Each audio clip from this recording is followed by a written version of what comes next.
আসসালামু আলাইকুম। নিশ্চয়ই ভালো আছেন সবাই। আজকে খুব জরুরি একটা বিষয় আপনাদের কিছু পরামর্শ দিতে চাই। আমার কাছে আসলে অনেকেই এই বিষয়টি নিয়ে জানতে চেয়েছেন, তো ভাবলাম সবাইকে একসাথে এ ব্যাপারে জানিয়ে দেই। আর একজন ডক্টর হিসেবে এটা আমার দায়িত্বের মধ্যেই পড়ে। পরিবারের সুস্বাস্থ্যের জন্য সব দিক খেয়াল রাখলেও এই একটা বিষয় আমরা খেয়াল রাখি না বা গুরুত্ব দেই না। কিন্তু এই একটা বিষয়ের সঠিক সিদ্ধান্তের উপর পুরো পরিবারের সুস্বাস্থ্য নির্ভর করে। কি বলুন তো? সেটা হলো আমাদের বাসার ফ্রিজ। আমরা ভাবি বাসায় ফ্রিজ একটা হলেই হলো, কিন্তু কখনো কি ভেবে দেখেছি আমরা যত সেফ এবং হেলদি খাবারই কিনি না কেন, বাসায় এনে স্টোর করব যে ফ্রিজে, সেটা যদি খাবারের মান এবং গুণাগুণকে ধরে রাখতে না পারে, তাহলে তো সব চেষ্টাই ব্যর্থ হয়ে গেল। ফ্রিজ কেনার সময় সবার আগে যেটা খেয়াল রেখেছি সেটা হলো কোন ব্র্যান্ডের ফ্রিজের টেকনোলজি সবচেয়ে বেশি ইনোভেটিভ।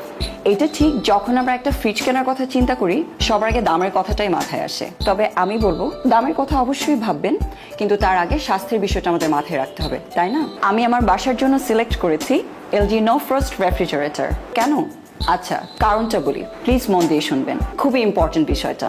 এলজি রেফ্রিজারেটরে আছে UV powered 4 steps hygiene fresh plus filter. সাধারণত ইউভি এলইডি ব্যবহার করা হয় মেডিকেল ইকুইপমেন্টস জীবাণুমুক্ত করার জন্য। একজন ডক্টর হিসেবে যখন জানলাম এই এলজি ফ্রিজে ইউভি এলইডি টেকনোলজি আছে, তখন আমি শিওর হয়ে গেলাম ডক্টর হিসেবে এটাই আমার চাই। একটা জিনিস কি কখনো খেয়াল করেছেন?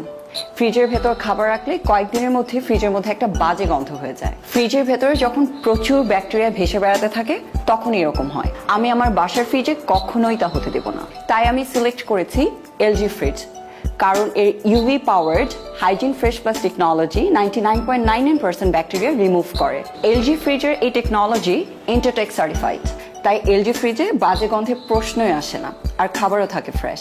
সুস্বাস্থ্যের জন্য বাসার ফ্রিজ খুবই ইম্পর্টেন্ট। আপনারাও বাসায় রেফ্রিজারেটর কেনার সময় অবশ্যই খেয়াল রাখবেন পরিবারের সুস্বাস্থ্যের কথা। ভালো থাকবেন, সুস্থ থাকবেন।